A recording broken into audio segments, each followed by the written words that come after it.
Here's the truth nobody tells you about life in the Arctic. There's a place where polar bears outnumber people, where the sun doesn't rise for months, and yet families still call it home. Welcome to Spitsbergen, the largest island in Svalbard, Norway. And here's the twist. Despite its brutal climate, Spitsbergen has supermarkets, schools, internet, and even one of the world's most important vaults. So what's daily life like at the edge of the world? Let's break it down into 7 surprising realities. In Svalbard, light and dark arrive in extremes. From late October to mid-February, the sun doesn't rise at all. It's called the polar night, and people rely on artificial light just to feel awake. Then, from mid-April to late August, the sun never sets. Midnight feels like noon. Daily life runs on routine rather than daylight. Children play outside in broad daylight at midnight, and people use blackout curtains just to sleep. This cycle affects mood, so residents prepare with vitamin D supplements and community activities to keep spirits steady. Svalbard is home to about 2,500 people and around 3,000 polar bears. Outside the town of Longyearbyen, carrying a rifle isn't optional. It's the law. Warning signs stand at the town's edges, reminding visitors to stay alert. Encounters do happen, but residents are trained to avoid conflict, using flares and noise to scare bears away. Living here means every hike, every snowmobile ride requires caution. Nature dominates, and people adapt.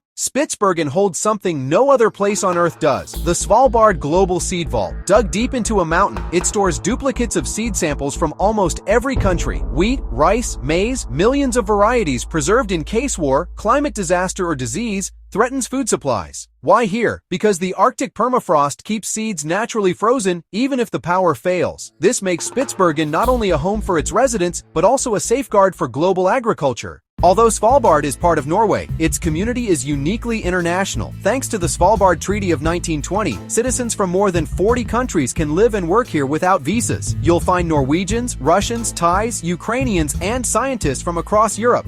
Longyearbyen even has Thai and Indian restaurants, proof of its diverse mix. This openness makes it easier for researchers and workers to stay, but it also creates a patchwork culture you won't find anywhere else in the Arctic.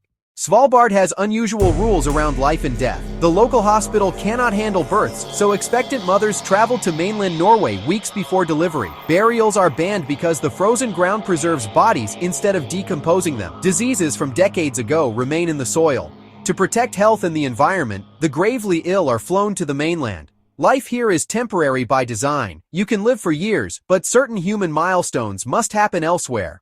Daily life comes with both perks and challenges. Food and goods are flown in or shipped, so groceries cost more than on the mainland. Yet there's no income tax, which balances expenses for locals. The one main supermarket in Longyearbyen stocks bananas, milk, and fresh bread, but also snowmobile parts and Arctic survival gear. Heating is constant, powered by coal plants, and every building is raised on stilts to protect against melting permafrost. Life is expensive, but the community is tightly knit. Neighbors rely on each other in ways rare in big cities.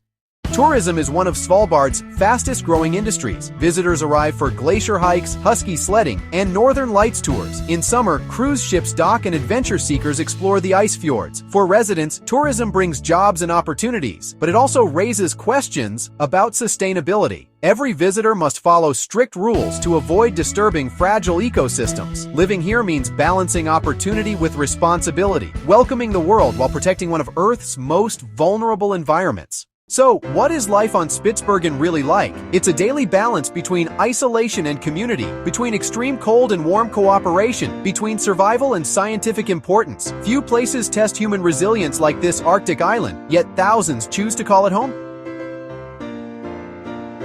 Save this video so you can revisit these surprising facts about Spitsbergen. And if you want more stories from extraordinary places around the world, subscribe and check out the next video right here.